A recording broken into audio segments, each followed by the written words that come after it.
Donc bonjour, Mathieu Collot, je suis coporteur du projet Clipit avec Cyril Reims.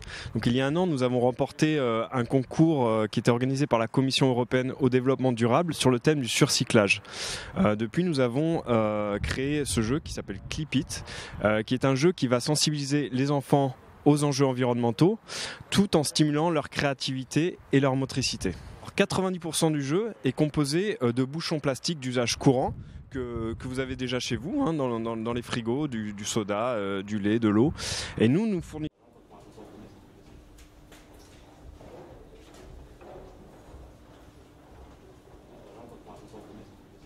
Donc bonjour, Mathieu Collot, je suis coporteur du projet Clipit avec Cyril Reims. Donc il y a un an, nous avons remporté un concours qui était organisé par la Commission européenne au développement durable sur le thème du surcyclage.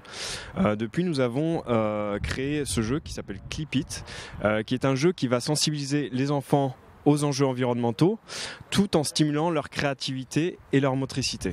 90% du jeu est composé de bouchons plastiques d'usage courant, que vous avez déjà chez vous, hein, dans les frigos, du soda, du lait, de l'eau. Et nous fournissons une petite pince en plastique qui va permettre d'assembler les bouchons ensemble et de créer des formes, mais aussi d'apprendre en s'amusant. Donc plus qu'un jeu, c'est un véritable outil ludopédagogique. Clipit, c'est le seul jeu commercialisé qui se base sur une notion de surcyclage. Alors le recyclage, on connaît déjà tous. Le surcyclage, c'est un concept un petit peu plus récent.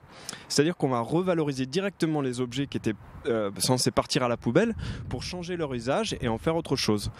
Donc Clipit, c'est 90% surcyclé et 10% recyclé. Alors nous achetons des bouchons plastiques à une association de collecte qui s'appelle Bouchons d'amour, avec qui nous sommes partenaires.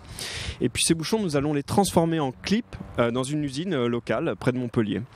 Donc nous allons inciter les gens à collecter les bouchons chez eux et à jouer avec nos clips. Et en fin de cycle, c'est-à-dire lorsque les enfants sont lassés du jeu ou qui n'ont plus l'âge de jouer à Clipit, ils vont avoir collecté 100, 200 bouchons. Nous allons les inciter via nos réseaux sociaux, via notre communication, nos packaging, à redonner toute leur collection de bouchons à cette même association.